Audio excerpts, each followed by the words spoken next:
परमात्मने नमः। ओ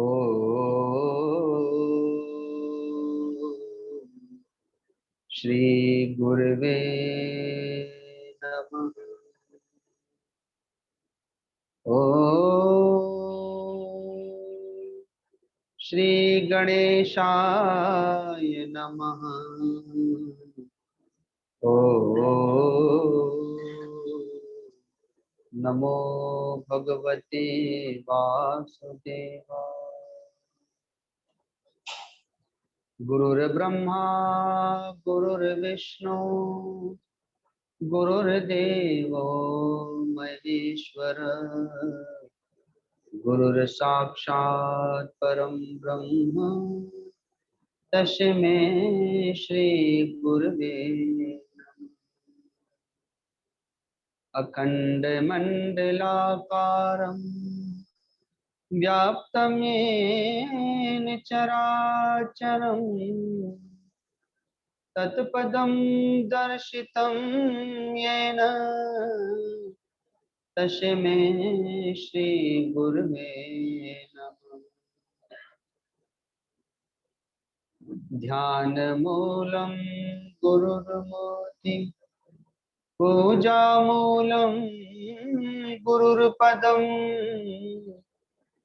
मन्त्रमूलं गुरुर्वाक्यम् मोक्षमूलं गुरुकृपा। मोक्षमूलं गुरुकृपा।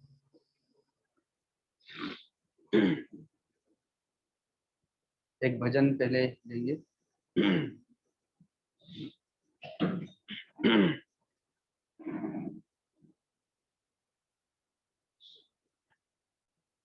सांसों के तार तार में प्रभु प्यार को पिरो लो। प्रभु प्यार को पिरो लो। सांसों के तार तार में प्रभु प्यार को पिरो लो। प्रभु प्यार को पिरो लो। शुभ कर्म करके पुण्य का शुभ कर्म करके पुण्य का जीवन में बीज बोलो। जीवन में बीज बोलो। सांसों के तार तार में प्रभु प्यार को पिरो लो। सांसों के तार तार। जीवन का एक एक पल अनमोल है खजाना। जीवन का एक एक पल अनमोल है खजाना। उनमें से एक पल भी नहीं लौट के है आना। उनमें से एक पल भी नहीं लौट के है आना। आनंद रस से अपना आनंद रस से अपना अंतःकरण भिगो लो। अंतःकरण भिगो लो। सांसों के तार तार में प्रभु प्यार को पिरो लो। सांसों के तार। ज्ञानी के ये निशानी मीठी सी उनकी वाणी, ज्ञानी की ये निशानी, मीठी सी उनकी वाणी। मीठे से बोल में है प्रभु की झलक सुहानी, मीठे से बोल में है प्रभु की झलक सुहानी। बोलो तो मीठे बोलो, बोलो तो मीठे बोलो, अमृत हृदय में घोलो, अमृत हृदय में घोलो, सांसों के तार तार में प्रभु प्यार को पिरो लो, सांसों के तार तार।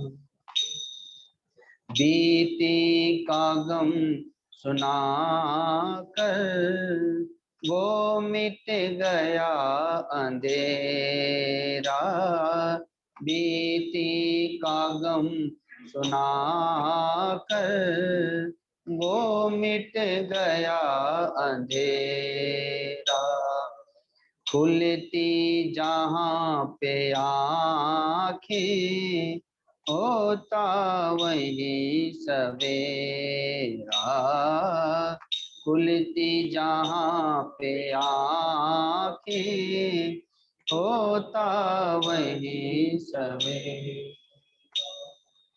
तेरे द्वार प्रभु पधारे, तेरे द्वार प्रभु पधारे, अंत के नैन खोलो, अंत के नैन खोलो, सांसों के तार तार में प्रभु प्यार को पिरो लो, सांसों के तार। शुभ कर्म करके पुण्य का जीवन में बीज बोलो, जीवन में बीज बोलो, सांसों के तार तार में प्रभु प्यार को पिरो लो, सांसों के तार तार में, सांसों के तार तार में, सांसों के तार तार में। बोलिए सदगुरुदेव भगवान की, परम गुरुदेव महाराज की, सत्य सनातन धर्म की, गौ माता की, श्री गंगा मैया की, सब संतों की, सब भक्तों की। ओम नमः पार्वती पते हर हर महादेव।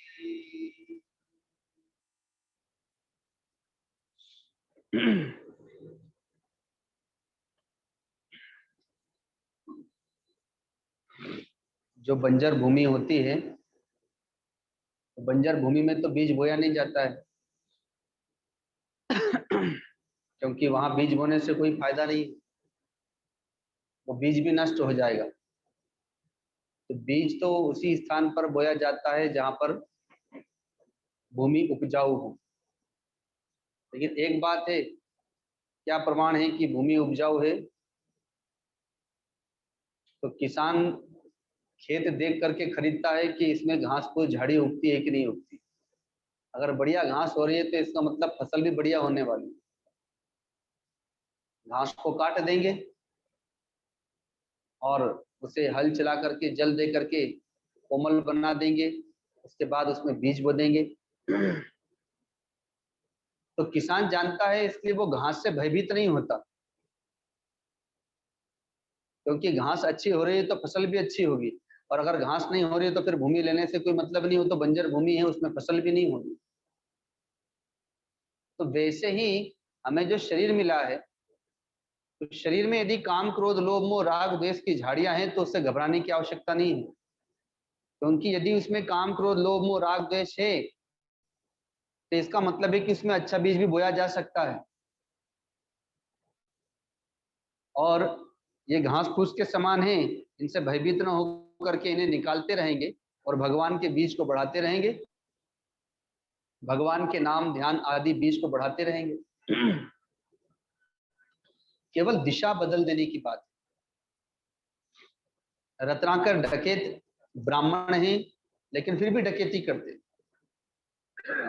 लूटपाट करना, चोरी डकैती करना दिन रात, और धन का स्रोत उनके पास में वही था, डकैती करके परिवार पालते थे। लेकिन जब संतों ने दिशा बदली तो जिस वेग से वो असत्य के मार्ग पर चल रहे थे उसी वेग से सत्य के मार्ग पर चलने लगे।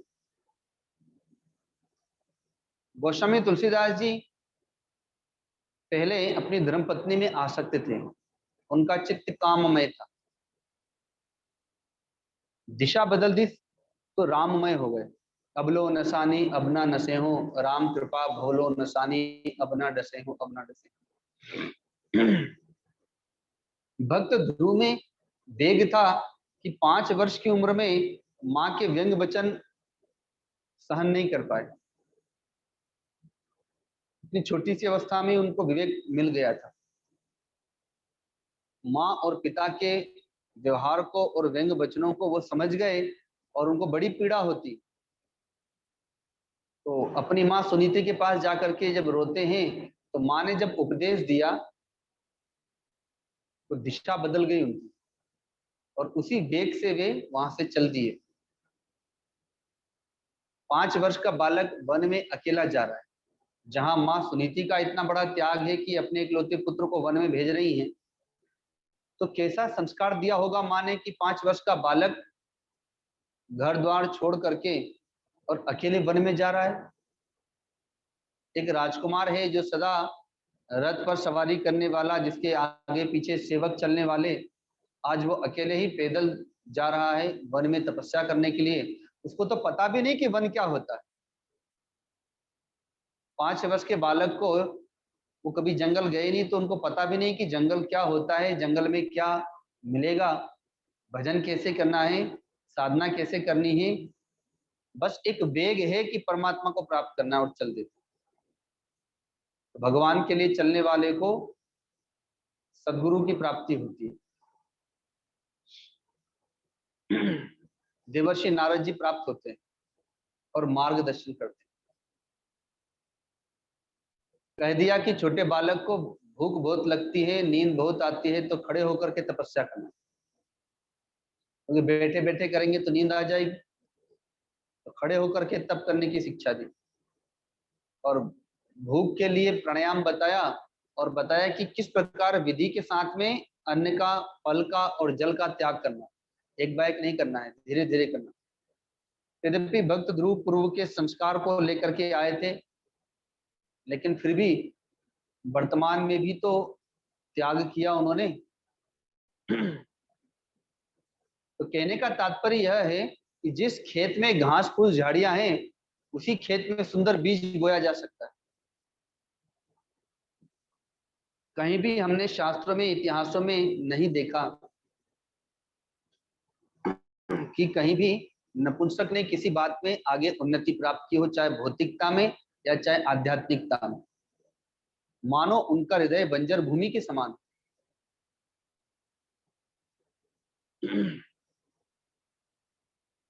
बालकों का हृदय बहुत कोमल होता है, वहां तो जैसा बीज बोएंगे वैसे ही अंकुरित होगा और बड़ी शीघ्रता से अंकुरित होगा। अभी हम लोगों को पढ़ने के लिए कह दिया जाए, हम आप लोगों को गीता रामायण पढ़ाने लगे तो आपको मन नहीं लगेगा, एक अवस्था होती है सीखने की।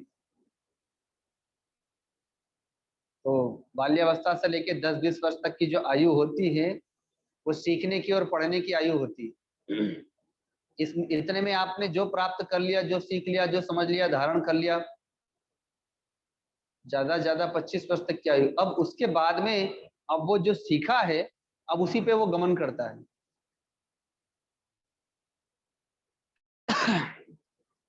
और पढ़ करके अब सीखना नहीं चाहता, उसका मन नहीं लगेगा अब उसमें। यद्यपि बुद्धि उसके पास रहेगी, वो चाहे तो उस समय भी वो पढ़ सकता है, सीख सकता है, लेकिन अब उसका मन नहीं करेगा बुद्धि होने पर भी।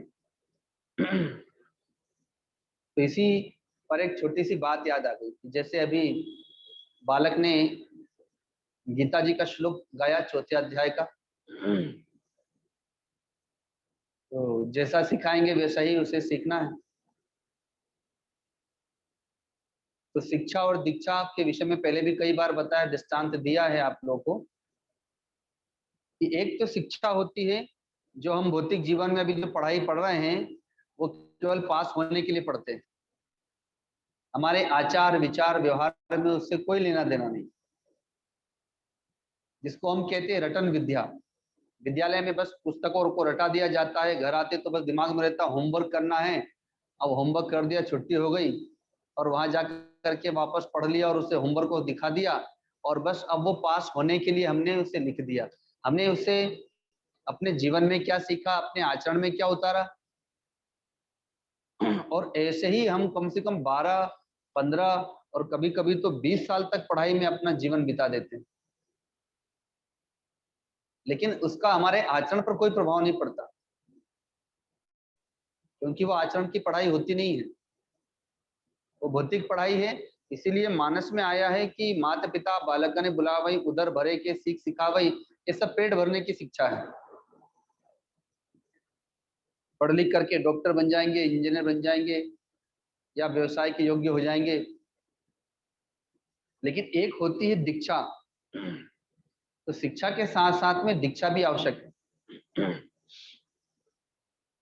एक पिताजी अपने बालक को होमवर्क करा रहे थे, तो विद्यालय में जो पढ़ाया गया था उसी को होमवर्क करा रहे थे और याद भी करा रहे थे, क्योंकि शिक्षक ने कहा था कि मैंने जो याद करने को दिया है उसे मैं पूछूंगा कल, तो वो याद करा रहे थे।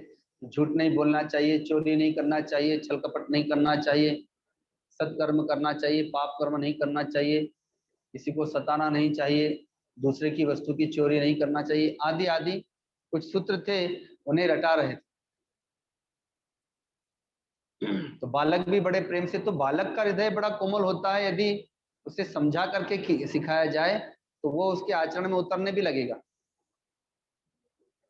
तो अभी वो पिता सिखा ही रहे थे कि तब तक पिता के मित्र आ गए, दरवाजा बंद था तो वो आवाज लगाने लगे। तो आवाज सुन करके पिता समझ गए कि अरे ये तो मेरा मित्र आया है, और मैं तो इससे पैसा उधार लिया था, ये तो पैसा लेने आया है और पैसा मेरे पास अभी है नहीं। तो बेटा को बोलता है कि देखो मैं घर में छुपता हूँ अभी, और तुम कह देना कि पिताजी घर पे नहीं है। तो बालक का कोमल हृदय था, दरवाजा, पिताजी तो छुप गए घर के अंदर कमरे में जा करके, बालक ने दरवाजा खोला तो उन्होंने पूछा कि भाई तुम्हारे पिता कहाँ हैं। तो उसने कहा कि मेरे पिताजी ने कहा है कि मैं घर में नहीं हूँ। तो अब तो मित्र को पता चल गया कि बताओ, एक तो इसका मतलब ये पैसा नहीं देना चाहता है, तो बालक ने सत्य बोल दिया, समझ नहीं पाया बालक और उसके मुख से निकल गया। तो 2-4 गालियां दे करके और धमकी दे करके कि पैसा नहीं देगा तो यूं कर दूंगा, वैसा कर दूंगा, और वो चला गया। अब पिता निकले तो सबसे पहले तो अपने बेटे की पिटाई की। तुमको मैंने समझाया था कि बोलना है कि पिता घर पे नहीं है, तो तुमने ये क्यों कह दिया कि मैंने बोला है ऐसा। तो उसने कहा पिताजी अभी तो आप पढ़ा रहे थे कि झूठ नहीं बोलना चाहिए, चोरी नहीं करना चाहिए, 1 घंटे से यही सिखा रहे थे मुझे, मेरा मन नहीं लग रहा था पढ़ने में, मैं तो खेलने जा रहा था, जबरदस्ती बिठा के पढ़ा रहे थे, तो उसी को तो सीख करके, और अभी तुरंत आप बोल रहे कि झूठ बोल दो जा करके कि मैं घर में नहीं हूँ। मेरी 1 घंटे की मेहनत पे पानी फेर देंगे आप। तो दीक्षा का मतलब होता है आचरण में उतारना। शिक्षा तो हम बहुत पढ़ते हैं, लेकिन दीक्षा वो गुरु के द्वारा मिलती है, आचरण में उतारने की विद्या। मैं पीछे 3-4 वर्ष गुजरात में था, तो एक जगह है, तहसील है हलवद नाम की, तो गौशाला का कार्य था। उस मोरबी के पास में पड़ता है, मोरबी में हम लोगों ने एक यज्ञ किया था, तो इसलिए उस जगह पे हलवद में हम लोग को 1 महीना रहना पड़ा। जैसे यहाँ पर पवन जी ने ऊपर एक रूम बना रखा है संतों के लिए, तो वैसे ही उन लोगों के यहाँ पर भी संतों का आना जाना रहता है, तो ऊपर के दो रूम संतों के लिए ही थे। और उनके घर में भी उनका एक पुत्र संत हो गए, तो हम लोग गए हुए थे। तो वो बड़ा परिवार था, वो भी 30 सदस्यों का परिवार था। तो घर में भी 7-8 बाल बच्चे थे, छोटे छोटे, 5 वर्ष से लेकर के तो 15 वर्ष तक, 20 वर्ष तक के। तो शाम को भोजन प्रसाद के बाद में सब लोग इकट्ठे होते थे, तो पहले छोटे बच्चे खा करके जल्दी से आ जाते थे। तो कोई हनुमान चालीसा सुना रहा है, तो कोई गीता जी के श्लोक सुना रहा है, जो उन लोगों को सिखाया जाता था। तो ज्यादातर हनुमान चालीसा ही घरों में होती है, तो इसलिए वो हनुमान चालीसा ही ज्यादातर सुनाया करते थे सब एक साथ में। तो मैं उनको कोई भजन सिखाता था, आगे आगे गाता था, पीछे पीछे वो लोग गाते थे। कभी उन लोगों को कोई प्रार्थना सिखाता था। तब तक क्योंकि बड़ा परिवार है, तो उन लोगों को खाने पीने में समय लग जाता था, तो बड़े लोग खा करके आए तब तक छोटे बच्चों की क्लास पूरी हो जाती थी, क्योंकि उन लोगों को फिर जल्दी सोना है, जल्दी उठ करके विद्यालय जाना होता है। तो आधा घंटा उन लोगों की क्लास लगती थी। एक दिन मैंने उन लोगों से प्रश्न किया, बच्चों से मैंने पूछा कि अच्छा बताओ, भगवान श्री राम के कितने भाई थे, उनके क्या नाम था? तो बच्चे एक दूसरे का मुंह देखने लगे, कोई कुछ बोले, कोई कुछ बोले। कुछ नाम तो ले दिए, लेकिन एक तो क्रम से नाम नहीं ले पाए और सारे नाम नहीं ले पाए। फिर मैंने कहा अच्छा बताओ, भगवान श्री कृष्ण के कितने भाई बहन? तो वो भी उनको समझ में नहीं आया। तो जब बड़े लोग आए, तो मैंने उन लोगों से पूछा कि आपके बच्चों को तो अपने भगवान के नाम भी पूरे पता नहीं है, भगवान के परिवार का नाम भी पूरा पता नहीं, और न राम जी का, न लक्ष्मण जी के, न भगवान श्री कृष्ण के। अच्छा उनके माता पिता का क्या नाम है?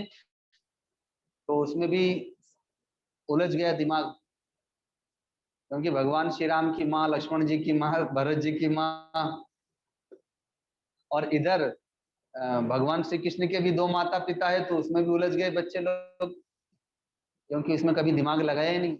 आजकल तो मोबाइल पर छोटा भीम और वो एक पता नहीं कौन सा चल गया है कार्टून, अभी नाम नहीं याद आ रहा है। अभी आज ही आया था, तो देखा, ये खाते खाते देख रहा था, खूब हंसी मजाक हंसी कर रहा था, डोरीमोन करके। तो उसी में बच्चे लगे हुए हैं, तो इसलिए उनको अपने भगवान का नाम पता नहीं था। तो मैंने बड़े लोगों से, जब सब लोग आए, तो उस समय थोड़ी देर बच्चों को रोक लिया था। तो मैंने कहा कि भाई, आप लोगों के बच्चों को तो अपने भगवान का नाम भी पता नहीं है, तो इसका मतलब आप लोगों ने नहीं सिखाया। जब हम लोग की यह अवस्था थी, बाल्यावस्था थी, खेलने का जब समय था, उसी समय संयोग से टीवी पर रामायण प्रकट हुई थी, रामायण आई थी, और घरों घरों में टीवी आई।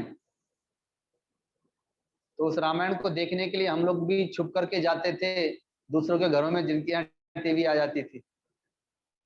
जब देखा कि घर के सारे बच्चे जाने लगे, तो घर वाले भी टीवी लेकर के आ गए, और उसी बहाने घर घर में टीवी आने लगी। तो जब खेल भी खेलते थे, तो कोई राम बनता था, तो कोई लक्ष्मण बनता था, कोई भरत और कोई शत्रुघ्न बनता था।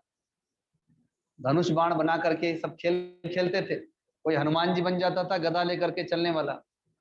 अब आजकल सिनेमा में तो वो फिल्म देखते हैं, तो कोई विलन बनता है, कोई डकैत बनता है, तो कोई हीरो बनता है, और वो बॉक्सिंग करता है, या चाहे वो गोली बंदूक चलाता है। तो जैसा देखेंगे उसका संस्कार तो मन बुद्धि चित्त पर पड़ता ही है, क्योंकि बालकों का हृदय बहुत कोमल होता है।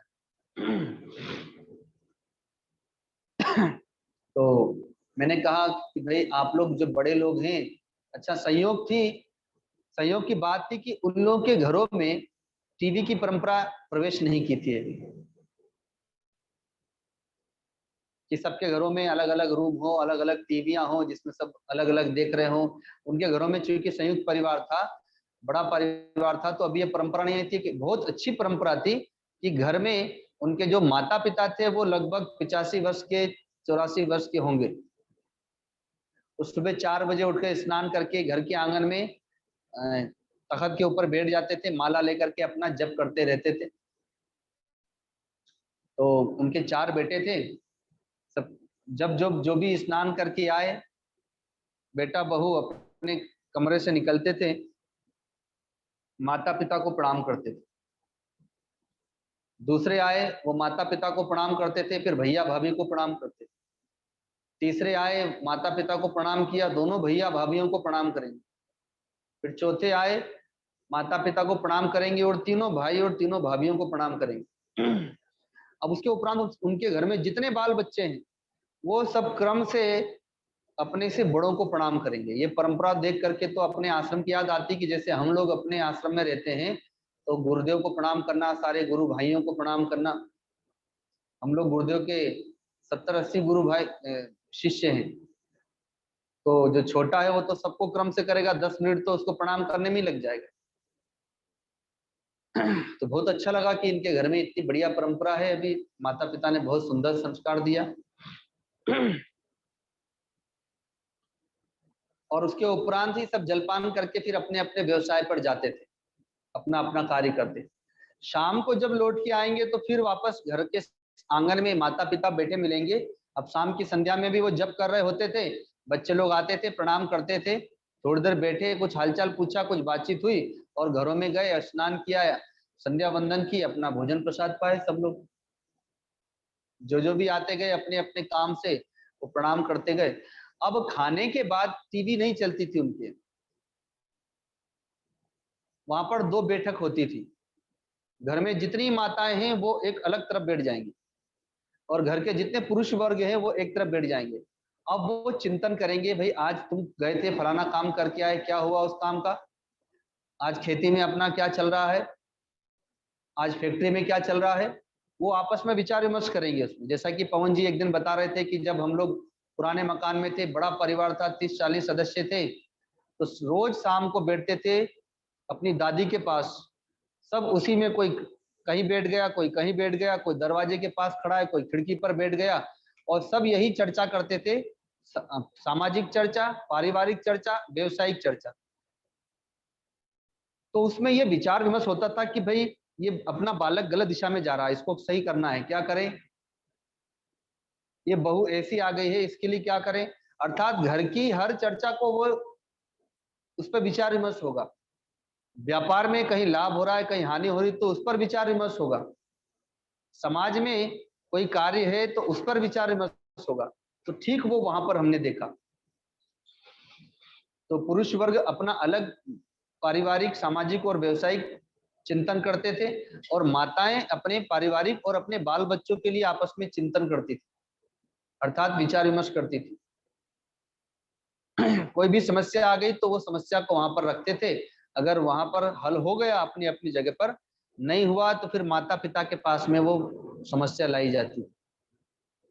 और माता पिता अब जो कह देंगे, तो जैसे हम लोग के गुरुदेव जो कह देते हैं हम लोग आंख पर पट्टी बांध करके उसको स्वीकार कर लेते हैं, वैसे ही वो माता पिता जो कह देंगे वो बाल बच्चे उसको स्वीकार कर लेते हैं। माता पिता धर्मात्मा है, तो इसलिए उनके भीतर से धर्म निर्णय निकलता है। जैसे 5 पांडव माँ कुंती जो कह देती थी आंख बंद करके कर लेते थे, क्योंकि माँ कुंती भगवान की भक्त है, धर्मात्मा है, विदुषी है, तो इसलिए उनके भीतर से असत्य नहीं निकलता है। तो वैसे ही उनके माता पिता धर्मात्मा है, अतः धर्म निर्णय देते हैं। एक बार आप लोगों के साथ बताया भी था, उनके 4 भाई, 4 बेटे और 4 बेटियां। तो जो सबसे छोटी बेटी थी वो कच्छ में उसका विवाह हुआ था। तो आप लोगों ने सुना होगा एक बार कच्छ में भूकंप आया था गुजरात में। उस भूकंप में वो फ्लैट में थी, तो वो जो जिस मकान में थी फ्लैट में, वो पूरा मकान ही धरती में समा गया था। तो इन लोगों को जब पता चला, ये लोग गाड़ियों से गए कि कच्छ में भूकंप आया है, तो हमारी भी बहन रहती है, तो सब लोग गए पुरुष वर्ग। और वहां गए तो सच में देखा कि वो तो मकान ही पूरा धंस गया। तो मशीन के द्वारा सब मलबे को हटाया गया, तो उसमें उनके शरीर निकले, शव निकले। तो बहन का, उसके दो बेटे थे, एक बेटा एक बेटी, उसके सास ससुर। तो उसके पति का शव नहीं मिला। थोड़ी ही देर में उसका पति आया, क्योंकि संयोग था कि वो किसी कार्यवश बाहर गया हुआ था। तो जिस जगह पे भूकंप था वो वहां नहीं था, इसलिए बच गया। पर जब वो आया तो उसने ये सारा दृश्य देखा, तो उसे सदमा लग गया, तो सुन्न हो गया उसका दिमाग। तो उसका अंतिम, उन सभी का अंतिम संस्कार फिर इन भाइयों ने किया, क्योंकि वो कुछ कर ही नहीं पा रहे थे, कुछ बोल ही नहीं पा रहे थे, स्तब्ध हो गए थे। अब ये सारा कार्य करके उन्हें बहुत समझाया, और उसके बाद फिर ये लोग तो अपने चले आए और अपने पुनः घर गृहस्थी में लग गए। बहन की याद में माता पिता भाई बांधो थोड़े दिन बैठ करके सूतक कर लिए, रो लिए। उसके उपरांत 13 दिन 15 दिन के बाद अपने पुनः गृह कार्य में लग गए। लेकिन उनके जो जीजा थे वो पागल जैसे हो गए, इधर उधर वैसे ही घूमने लगे। ये बात वो माता पिता को पता चला, तो रोज शाम को सब बैठते ही थे, तो सब बच्चों के सामने उन्होंने ये बात कही कि भाई हमारी तो केवल बेटी गई है और उसका तो पूरा परिवार चला गया। जब तक हमारी बेटी उनके घर में थी तो वो हमारे रिश्तेदार लगते थे, लेकिन अब हमारी बेटी नहीं, तो क्या हमारे वो कुछ नहीं है? तो बच्चों ने कहा कि पिताजी आप कहिए क्या करना है। तो कहते हैं कि अपने समाज में से किसी को तुम लोग बहन बनाओ और फिर उसका विवाह पुनः उसके साथ करो, और भगवान ने हमें जो संपत्ति दी उसमें से कुछ भाग उसको दे दो, जिससे कि उसकी रोजी रोटी चल सके। और जैसे पहले अपनी बहन के साथ में तुम लोग का सारा व्यवहारिक संबंध चलता था, वैसे ही इनके साथ में पुनः करो। तो उन्होंने अपने समाज में खोजा और किसी को फिर बहन बनाया, और पहले ही ये शर्त रखी गई थी, सारी बात बता करके ही किया गया, और फिर उसका विवाह पुनः उनके साथ किया। एक मकान दिया, जमीन में से कुछ जमीन दी, और फिर आगे रिश्ता चलने लगा। तो ऐसे उनके माता पिता धर्मात्मा थे। लेकिन मैंने उन्हीं लोगों से कहा कि अब आप लोगों ने तो अपने बच्चों को संस्कार दे दिए, लेकिन आपके बच्चे अपने बच्चों में संस्कार नहीं दे रहे हैं, कि जिनको अपने भगवान के और भगवान के माता पिता के, उनके परिवार वालों के नाम याद नहीं है। और ये नाम याद रखना ना रखना ये कोई बड़ी बात नहीं है, लेकिन मुख्य बात तो यह है कि जो अपने भगवान के या भगवान के परिवार वालों के नाम ही याद नहीं रखता है, तो उनका चरित्र याद कैसे रखेगा? जिसे नाम का पता नहीं तो चरित्र का पता क्या होगा? जब चरित्र का पता नहीं तो अपने चरित्र, उनके चरित्र से क्या सीख करके अपना चरित्र बदलेगा? क्योंकि जब आकाश से जल गिरता है ना, तो जल नीचे की तरफ ही जाता है, कभी भी जल ऊपर की तरफ नहीं चढ़ता है। तो वैसे ही हम सबका जो मन है वो हमेशा नीचे की तरफ ही जाता है, वो विषय की तरफ ही जाता है, संसार की तरफ ही जाता है, संसारी लोगों की तरफ ही जाता है। तो उसे तो जिस प्रकार से जल को ऊपर की तरफ लाने के लिए बल लगाना पड़ता है, वैसे ही मन को बल लगा करके उच्च संस्कार देना पड़ते हैं। कभी मकान में आप लोगों ने देखा है कचरा फैलाने की कोई मशीन आती है क्या? साफ करने के लिए आप लोग झाड़ू लाते हैं, पोछा लगाने के लिए पोछा लेकर के आते हैं, पर कचरा तो अपने आप ही लगता है। तो वैसे ही मन में स्वाभाविक ही एक तो पूर्व जन्म का संस्कार रहता है, दूसरा वो जैसा देखता है, सुनता है, बोलता है, चालता है, वो सारा संस्कार उसमें अपने आप आता है। इसलिए छोटे बच्चों को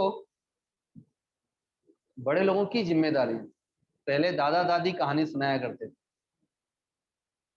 जब टीवी मोबाइल नहीं हुआ करती थी तो सब बच्चे बैठ जाते थे दादी के पास में, दादा के पास में, और वो कहानी सुनाया करते थे, धर्म की शिक्षा दिया करते थे। और पहले तो लोरियां भी होती थी, माँ लोरी सुनाती थी, दादा दादी। अब तो आज की पीढ़ी को तो पता भी नहीं कि लोरी क्या होती है। उस लोरी के माध्यम से भी शिक्षा मिलती थी, भजन के माध्यम से शिक्षा मिलती थी। अभी हम लोग मंडावा में थे तो वहां पर भजन होता था, जैसे आप लोग भजन गाते सब वैसे। तो जैसे मैं जब यहाँ सुनता हूँ गिन्नी बुआ जी का जो भजन है, वो बहुत ही मार्मिक भजन होते हैं, भक्ति भाव से भरे हुए भजन होते हैं। पहले के भजनों में और अब के भजनों में भी बहुत अंतर हो गया। तो वैसे ही वहां पर संतोष बाई हैं, चंदा बाई हैं, जो पुराने भजनों को गाती हैं, वो बहुत मार्मिक भजन होते, वो शिक्षापद भजन होते।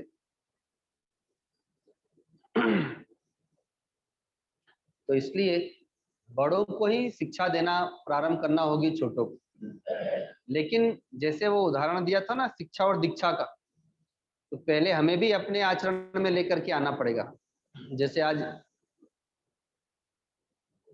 हाँ, रुपेश जी के यहाँ पर एक चर्चा चल रही थी कि जब हम कोई भी कहीं भी त्रुटि देखते हैं या भौतिक जीवन में भी कहीं कुछ ह्रास देखते हैं भारतीय संस्कृति का, तो यही कहकर के चुप हो जाते हैं कि ये तो कलयुग है।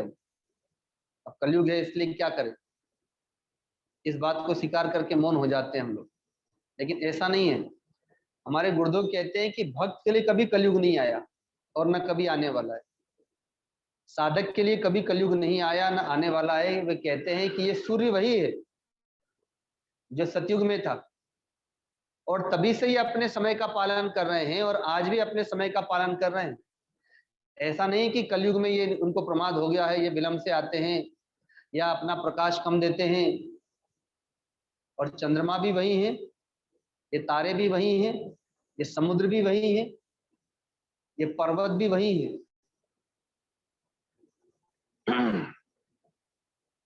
तो ये सब पहले के हैं, तो इनके लिए कलयुग नहीं है, तो हमारे लिए कलयुग कैसे आ गया? ये भाषा तो उन अज्ञानियों के लिए जो भगवान के लिए जीवन नहीं जीते, जो संतों को नहीं मानते। भक्तों के लिए कलयुग नहीं है। तो वहीं पर एक उदाहरण आया था, चर्चा चलते चलते, कि एक जगह गए हुए थे कथा करने के लिए। तो एक टाइम कथा चलती थी और उसके उपरांत भक्त लोग आते जाते थे, तो चर्चाएं होती थी और दोनों समय भक्तों के यहीं पर प्रसाद पाने जाते थे। तो वो लोग पहले से ही आमंत्रण दे देते थे। एक परिवार आया, उस परिवार में 3 बेटे, उनके बाल बच्चे आदि, और उनके पिताजी नहीं थे, केवल माँ थी।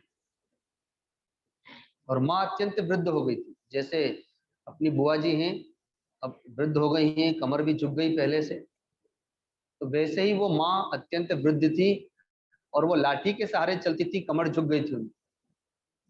3 बेटे, तीनों अलग अलग रहते हैं और माँ अलग रहती है। माँ आज भी अपने हाथ से भोजन बना करके खाती थी। अब तो माँ का शरीर पूरा हो गया, लेकिन अभी कुछ समय पूर्व तक वो अपने हाथ से बना करके खाती थी।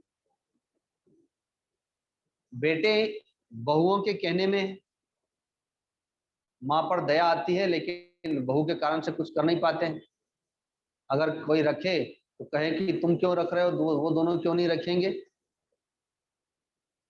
तो संयोग था कि उनके पिताजी सरकारी सर्विस में थे, वो शिक्षक थे, संगीतज्ञ होने के कारण वो संगीत के शिक्षक थे। तो जो उनका थोड़ा बहुत वेतन आता था उसी से उसका गुजारा चलता था। वो बच्चे भी नहीं देते थे, वो अपने पति के उससे उसका गुजारा चलता था।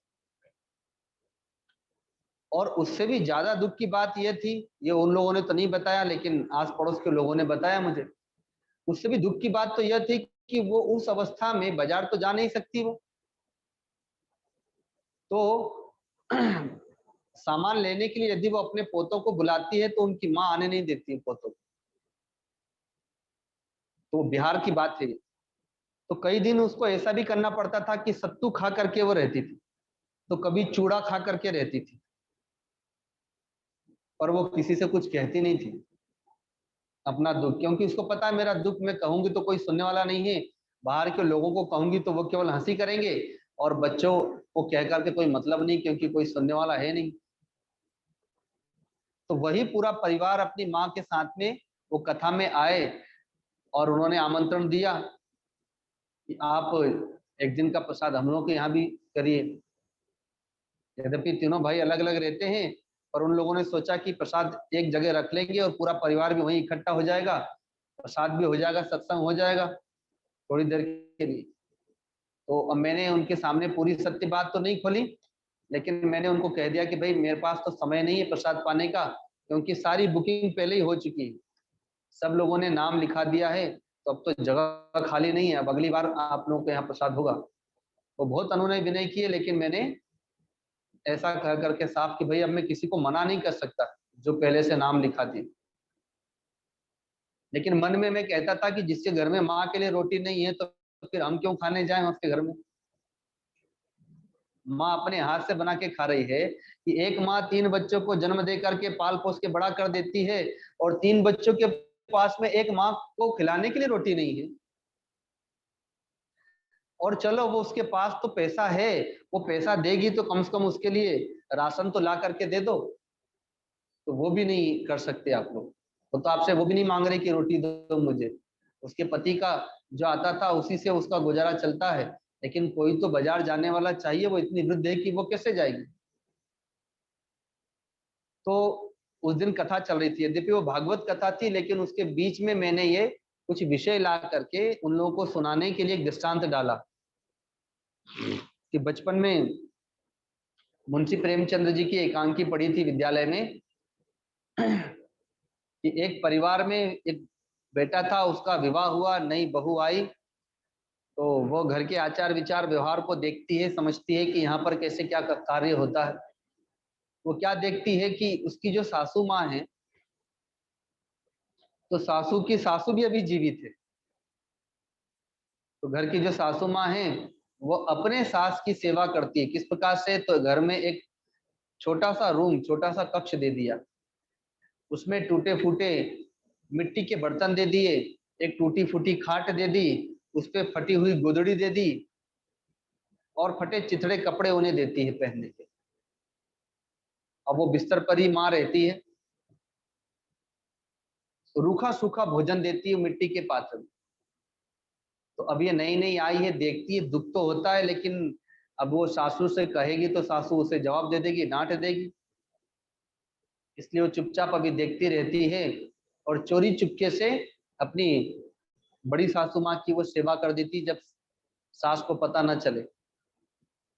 ऐसे ही कुछ महीने बीते तो नई बहू आती है, तो बाहर तो जाएगी नहीं जल्दी बाजार में।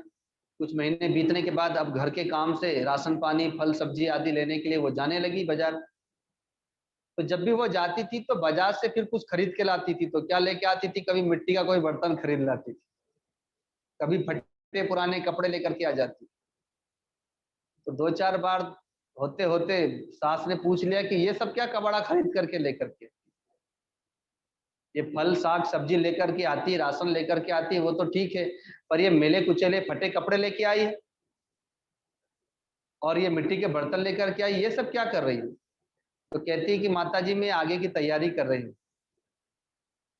का आगे की तैयारी, बोले कल के दिन आपको भी इन सब चीजों की जरूरत पड़ेगी, तो मैं आपकी सासू के बर्तन का और कपड़े का उपयोग नहीं करूंगी, वो तो बहुत पुराने हो चुके हैं ना, तो मैं कम से कम नए लेकर के आ रही हूँ, ताकि जब आपकी अवस्था आए तो इनसे मैं आपकी सेवा करूंगी। तो सासू की आंखें खुल गई कि जैसा बीज बोओगे तो फल तो वैसे ही मिलेगा। आप जैसे सेवा कर रहे हैं अपने माता पिता की, तो वैसी सेवा आपकी भी होना है। तो सासू माँ समझ गई, उसने अगले दिन से सेवा बदल दी, बढ़िया उसने सोफा मंगाया, बढ़िया गद्दा मंगाया, नए कपड़े दिए, नए बर्तन लेकर के आ गई और बढ़िया भोजन बना के खिलाने लगी। हालांकि वो तो वृद्ध थी बेचारी, है वो तो बढ़िया भोजन क्या करेगी, दाल रोटी दे दो उसको फुल्का पतला, बस उसी में गुजारा हो जाएगा उसका। तो ये हमने उस एकांकी को कह करके ये बताया उन लोगों को लक्ष्य करके। यद्यपि कथा में तो बहुत लोग थे, लेकिन समझाने के लिए उन्हीं लोगों के लिए था कि आप जो माता पिता की सेवा नहीं कर रहे हैं तो अपने बच्चों से अपेक्षा रखना छोड़ दीजिए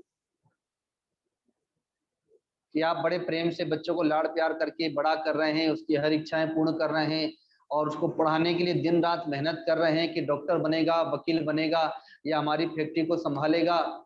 तो संभाल तो लेगा पर आपको नहीं संभालेगा, क्योंकि जब आप ही अपने माता पिता को नहीं संभाल पा रहे हैं, उनके नहीं हो पा रहे हैं, तो वो क्या होंगे?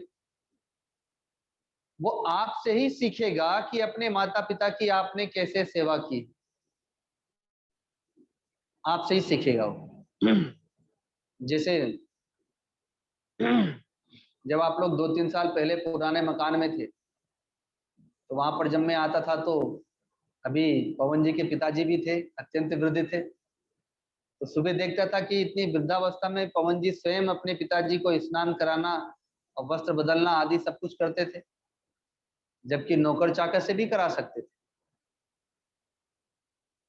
तो वो अपने से सेवा की उन्होंने, क्योंकि कभी पिता ने और माँ ने भी तो उनकी सेवा की ही है बाल्यावस्था में। तो इसलिए आपने सेवा की तो आपको देख करके आपके बच्चों में संस्कार तो आया। इनको ये तो रहेगा कि हमारे दादाजी की सेवा हमारे पिताजी कैसे वृद्धावस्था में किया करते थे। अब आप जब सेवा करेंगे तो आपके बच्चे लोग देखेंगे कि हमारे माता पिता हमारे दादा दादी की कैसे सेवा करते थे। ये संस्कार तो, जितना संस्कार आचरण का पड़ता है वो बोलने से नहीं पड़ता। आज ही कहीं पर चर्चा चल रही थी, हाँ शायद रुपए जी के यहीं पर, जब हमने ये बात बताई, यहाँ पर भी शायद ये विषय अभी कभी कहा नहीं गया, वो कुछ चर्चा चलते चलते बताया कि मैं जब अभी पंजाब क्षेत्र में गया था तो पिछले 2 साल तो कोरोना के चलते में नहीं गया, 2 साल पहले गया था और फिर उसके बाद 2 साल बाद इस बार गया। तो और भी 2-3 बार जा चुका था, पर मुझे पता नहीं था कि वहां पर 4 दिन का पालन नहीं करती है माताएं। वो रसोई में चली जाती है, प्रसाद बनाती है। तो 2 साल पहले जब गया था तब मुझे पता चला कि यहाँ पर तो ये पालन किया ही नहीं जाता, और मैं इनके घरों में ही खाता था। मुझे क्या पता था, मैं समझा कि भाई गुरुजी से ये लोग कम से कम 25-30 साल से जुड़े हुए हैं, तो इन लोगों को ये विषय तो पता होगा। जब मुझे पता चला तो अब बोलने से तो कोई फायदा नहीं है, अब अगले दिन ही मुझे निकलना था। मैंने सोचा अब अगली बार के लिए देखेंगे। तो मैं जब गया तो नवरात्रि व्रत 9 दिन का जलहार व्रत करना पड़ा मुझे। मैंने शरीर की शुद्धि के लिए 9 दिन का जलहार व्रत किया, क्योंकि अपवित्र अन्न पाया गया। कल ही बताया था, वो यज्ञशाला है, उस यज्ञशाला में पवित्रता से जाइएगा, तभी देवताओं को भोग लगेगा, भगवान को भोग लगेगा, और उसी पवित्र प्रसाद को पाने के लिए संत आएंगे। इस बार जब मैं गया तो मैंने पहले ही शर्त रखी कि यदि आप इस नियम का पालन करेंगे तब तो आपके घर में हम आएंगे, और गंगा जल ले करके गया। तो इसलिए वो लोग फिर पहले से ही सतर्क हो गए थे और उन लोगों ने नियम पालन किया। तो यही बात निकल गई सुबह में, तो पता चला कि राजस्थान में 3 दिन का पालन किया जाता है। गुजरात में भी रहा मैं इतने दिन, तो वहां भी मैं देखता था कि 3 दिनों का पालन करते हैं।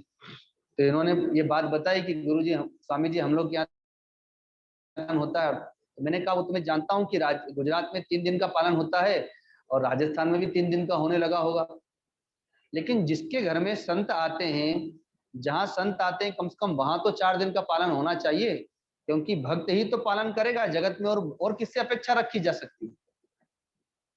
तो संत लोग तो 4 दिन मानते हैं। तो इसलिए आप अपने घरों में अब नहीं जानते तो अब से पालन कर दीजिए। तो इन्होंने, इनके पिताजी ने कहा कि गुरुजी अब आपने कह दिया, हम कहते तो कोई पालन नहीं करता, लेकिन संत के कहने का एक अलग प्रभाव पड़ेगा, अब ये बिना कहे पालन होगा इसका। तो मैंने उसी बात पर एक बात कहा इन लोगों कि संतों के कहने का और संतों के आचरण का ही ज्यादा प्रभाव पड़ता है। कि अभी मैं गुरुदेव के साथ में पहाड़ पर गया हुआ था 1 सप्ताह के लिए, तो आज भी गुरुदेव को किसी को बोलना नहीं पड़ता। आज भी गुरुदेव रात को 2 बजे उठते हैं, शरीर की उम्र लगभग 75 वर्ष के आसपास होगी। 2 बजे उठते हैं, 3 बजे तक स्नान करके और ध्यान में बैठ जाते हैं, आसन प्राणायाम, जबकि गुरुदेव को अब कोई करने की आवश्यकता नहीं है। लेकिन फिर भी नए साधकों को बोलने का से ज्यादा प्रभाव आचरण का पड़ता है। हम आप लोगों को बोलते रहेंगे कि आप लोग ऐसा करो, आप लोग सुबह उठ करके आसन प्राणायाम ध्यान करो, और मैं स्वयं 8-7 बजे सो के उठूंगा तो आपको कोई प्रभाव नहीं पड़ेगा। और आप अपने बच्चों को भले बोलते रहिए कि सुबह उठ करके दौड़ लगाना चाहिए, आसन करना चाहिए, और आप आराम से सोते रहिए, तो आपके बच्चों को कोई प्रभाव नहीं पड़ेगा। आप जब आचरण करेंगे और आप कहेंगे तभी प्रभाव पड़ेगा। इसका भी मैंने आप लोगों को एक बार दृष्टांत सुनाया होगा, आपको कभी याद हो कि एक बार एक बालक के शरीर में बहुत खुजली हो गई, वो बहुत मीठा खाता था। तो डॉक्टर के पास ले गए, तो डॉक्टर ने कहा कि देखो दवाई तो दे देंगे खुजली की, लेकिन परहेज तो करना पड़ेगा, तो इस बच्चे को मीठा मत खिलाओ। तो डॉक्टर ने भी समझाया बालक को, और माता पिता ने भी समझाया, और घर में मिठाई लाना भी बंद कर दी, लेकिन गुड़ और चीनी तो आती है। तो बच्चा देखता माता पिता घर में कोई नहीं है, सब सोए हैं या घर के दूसरे काम में लगे हुए, चुपके से रसोई में आता था और गुड़ खा के चला जाता था, कभी चीनी खा के चला जाता था। तो दवाई तो खाता था पर असर कुछ भी नहीं होता था, और कुछ नहीं तो टॉफी तो मिल ही जाती थी कहीं ना कहीं से। इस प्रकार से रोग दूर ना हो, बच्चा परेशान भी हो और माता पिता भी परेशान। डॉक्टर पे डॉक्टर बदल के देख लिए, कोई प्रभाव ही नहीं पड़े। तो फिर वे लोग, एक पता चला उन लोगों को, तो एक संत के पास में गए, तो और संत के पास अपनी सारी समस्या रखी। तो संत ने कहा कि ठीक है कोई बात नहीं, इसको 1 सप्ताह बाद मेरे पास लेकर के आना। तो 1 सप्ताह तक उन लोगों ने प्रतीक्षा की, रोग तो ज्यों का त्यों ही था। 1 सप्ताह बाद बालक को लेकर के आए, तो संत ने बालक को समझाया कि देखो बेटा, तुम्हारे शरीर में मीठे की मात्रा इतनी ज्यादा हो गई है कि तुम्हारे रक्त में मीठा फैल गया है और उसमें विकार हो गया है, और उसी कारण ये खुजली है। और खुजली से तो तुमको परेशानी होती है, रात को नींद भी नहीं आती, परेशानी होती है ना? तो बोले हाँ होती है। तो फिर अगर तुम थोड़े दिन के लिए मिठाई छोड़ दो, तो ऐसा तो नहीं कहा जा रहा है कि हमेशा के लिए छोड़ दो, कभी खाना ही नहीं है, तुमको शुगर हो गया, ऐसा तो कहा नहीं जा रहा है। अरे 2 दिन, 10 दिन, 15 दिन तुम छोड़ के देखो, जब ठीक हो जाओ तो फिर खाने लग जाना। तो बच्चे को बात बैठ गई, और इधर संत ने माता पिता से कह दिया कि भाई इसकी जो दवाई चल रही है, दवाई चलने दो। 1 सप्ताह, और कहा कि अब इसको 1 सप्ताह बाद लेकर के आना। 1 सप्ताह तक बालक ने मिठाई नहीं खाई और दवाई खाता रहा, तो बस वो तो परहेज जब होगा तो रोग तो अपने आप कम हो ही जाएगा, क्योंकि दवाई तो दी ही जा रही है। 1 सप्ताह में उसका रोग बहुत ठीक हो गया। माता पिता भी खुश हो गए, बच्चे को लेकर के आए, कहा महाराज तबीयत तो पहले से बहुत ठीक हो गई इसकी। पर एक बात समझ में नहीं आई हमारी। बोले क्या? बोले हम भी इस बात को समझा समझा के थक गए थे कि मीठा खाना छोड़ दो, डॉक्टर भी बोल बोल के थक गया, इसकी हम लोगों ने पिटाई भी कर दी, घर की सारी मिठाइयां लाना बंद कर दी, इसके चक्कर में हम लोग भी खाना छोड़ दिए, लेकिन फिर भी इसने नहीं छोड़ा, और आपने बोला तो तुरंत छोड़ दिया। और दूसरी बात कि इसी बात को ही कहना था तो 1 सप्ताह पहले ही कह दिए होते, आप 7 दिन के बाद क्यों कहे? तो संत ने कहा कि 1 सप्ताह पहले तो मैं भी मिठाई खाता था, जब मैं स्वयं खाऊंगा और कहूंगा कि मत खाओ तो उसका प्रभाव नहीं पड़ेगा। जब मैंने 7 दिनों तक नहीं खाया तो मेरे पास एक संकल्प इकट्ठा हुआ,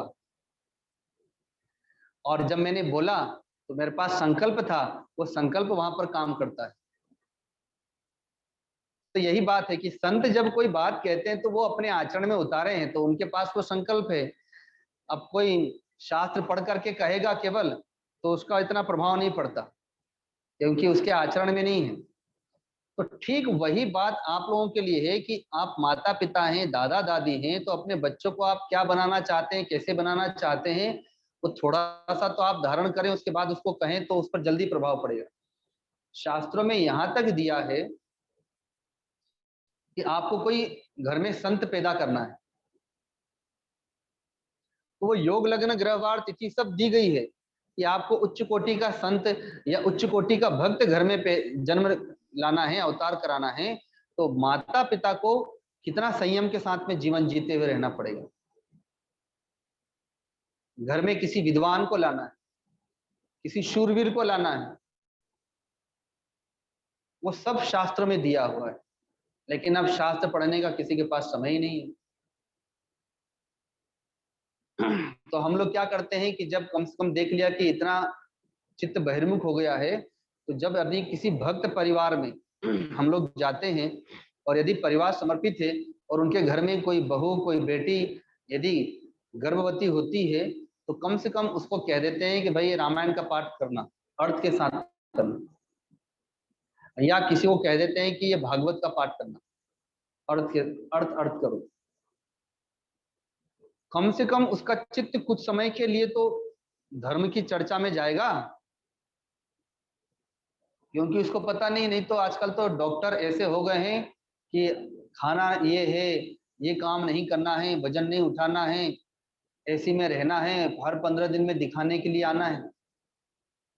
डॉक्टरों ने एक अलग कमाई का साधन बना लिया, और इतना करने के बाद भी अंतिम समय में कहेंगे कि ऑपरेशन करना पड़ेगा, नहीं तो या तो माँ चली जाएगी चाहे बच्चा चला जाएगा।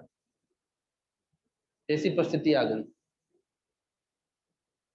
तो अब वो बिस्तर पे ही रहेगी तो समय कैसे पार हो उसका? तो टीवी मोबाइल से समय पार होगा फिर उसका।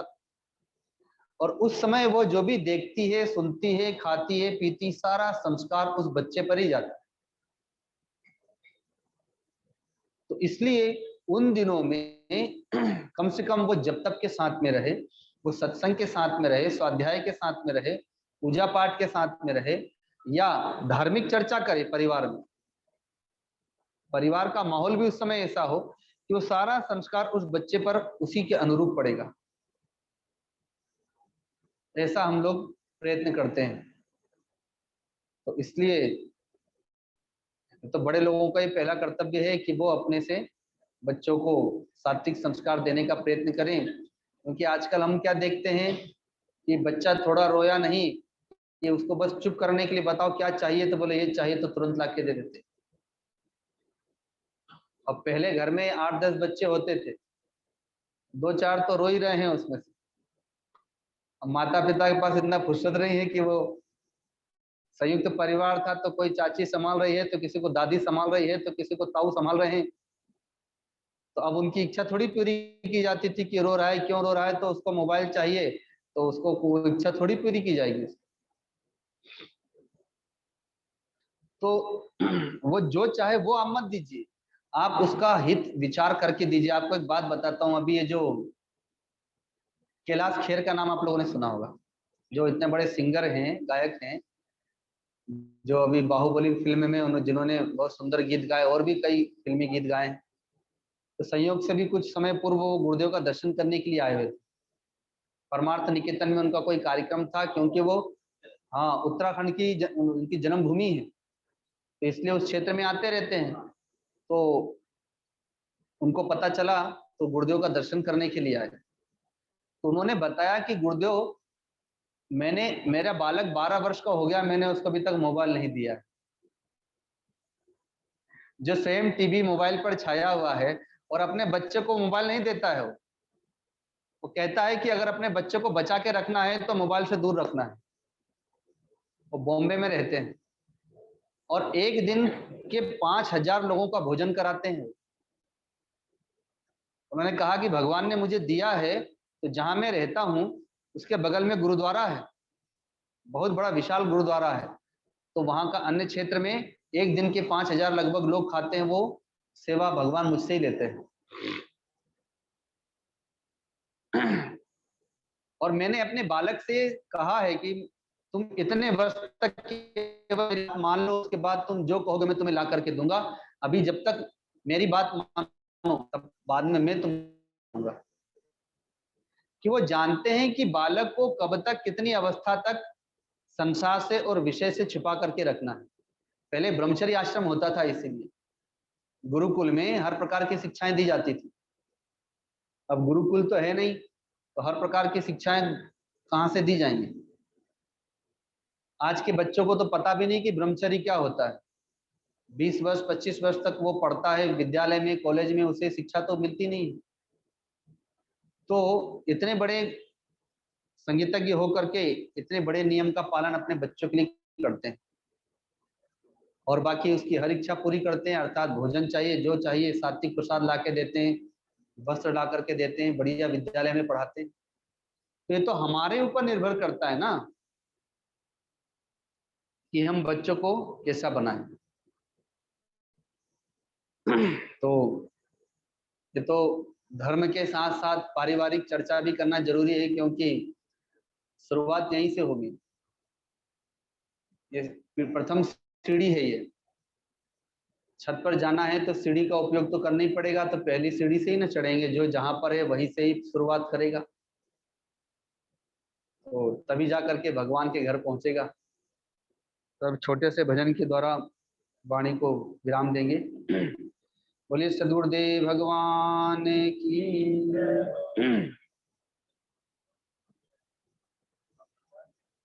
अच्छा आज मंगलवार है ना। अच्छा तो फिर आप लोग गाइए, मुझे तो लाना पड़ेगा, फिर आपको देना पड़ेगा हनुमान चालीसा ला के। देखिए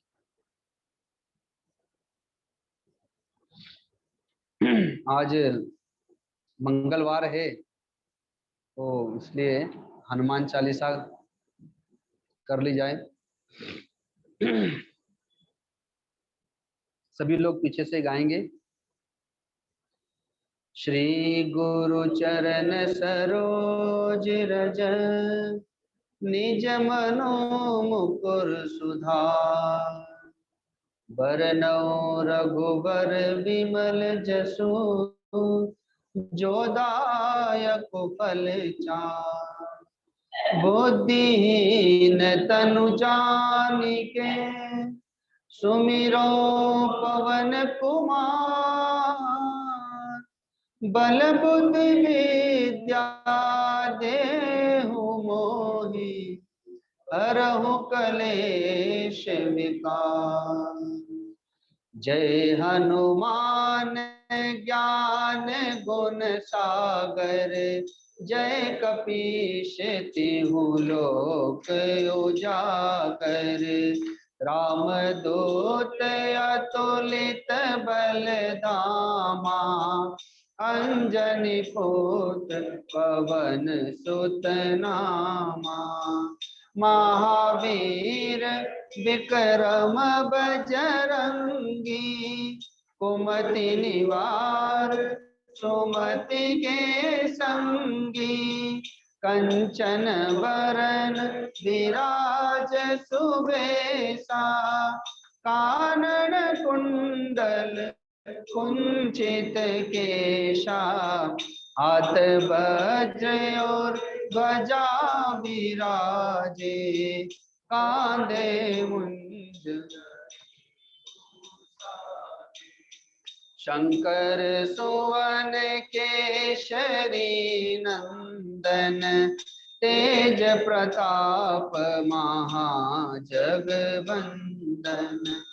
विद्यावान गुणी अति चातुर, राम काज करिबे को आतुर, प्रभु चरित्र सुनिबे को रसिया, राम लखन सीता मन बसिया, सूक्ष्म रूप धरि सियहि दिखावा, विकट रूप धरि लंक जरावा, भीम रूप धरि असुर संहारे, रामचंद्र के काज सवारे, लाय सजीवन लखन जियाए, श्री रघुवीर हरषि उर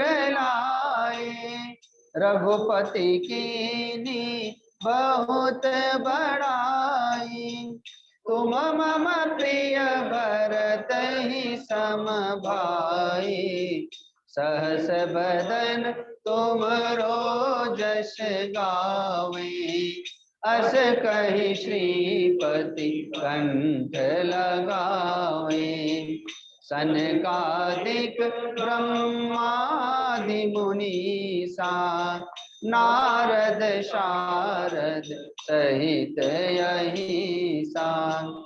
जम कुबेर दिगपाल चाहते, कभी को विद कही सके कहाते। तुम उपकार सुग्रीव ही कीना, राम मिलाए राजपद दीना। तुमरो मंत्र विभीषण माना, लंकेश्वर भय सब जग जाना।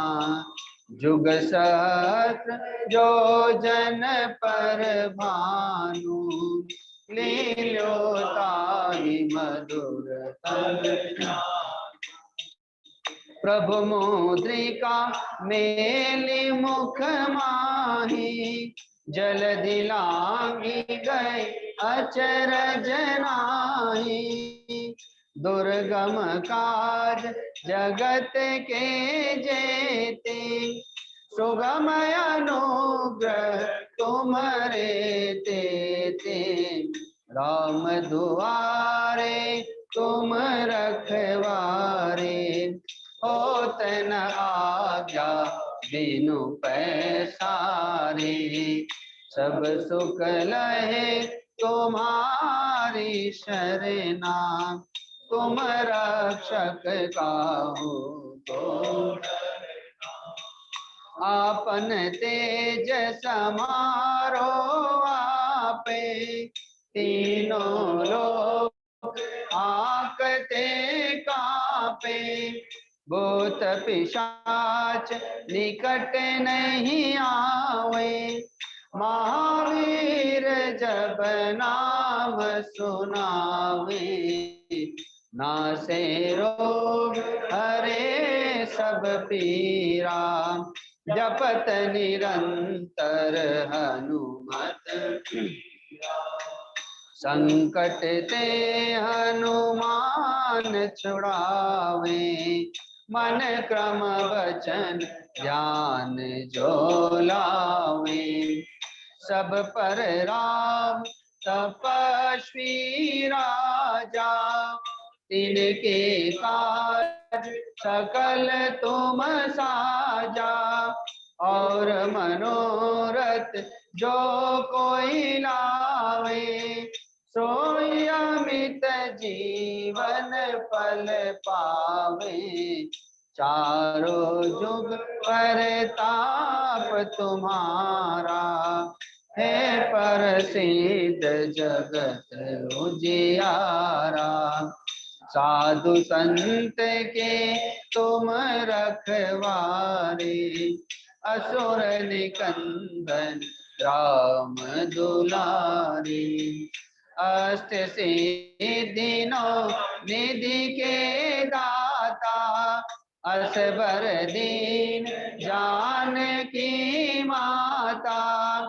राम रसायन तुमरे पासा, सदा रहो रघुपति के दासा। तुमरे भजन राम को पावे, जन्म जन्म के दुख बिसरावे। अंत काल रघुवरपुर जाई, जहाँ जन्म हरि भक्त। और देवता चेतन धरई, हनुमत से सर्व सुख करई। संकट कटे मिटे सब पीरा, जो सुमिरे हनुमत बलबीरा। जय जय जय हनुमान गोसाई, कृपा करो गुरुदेव की नाई। जो सत बार पाठ कर कोई, छोटहि बंदी महासुख होई।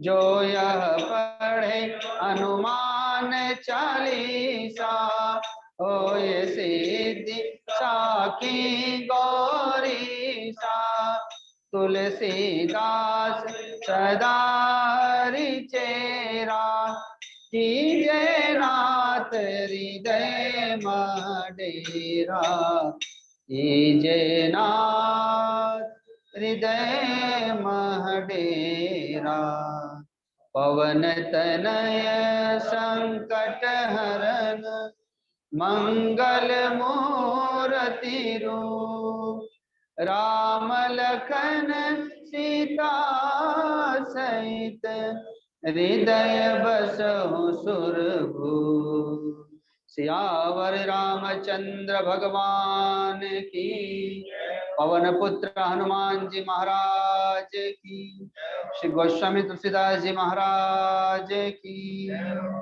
सद्गुरुदेव भगवान की ओम नमः पार्वती पते हर हर महादेव।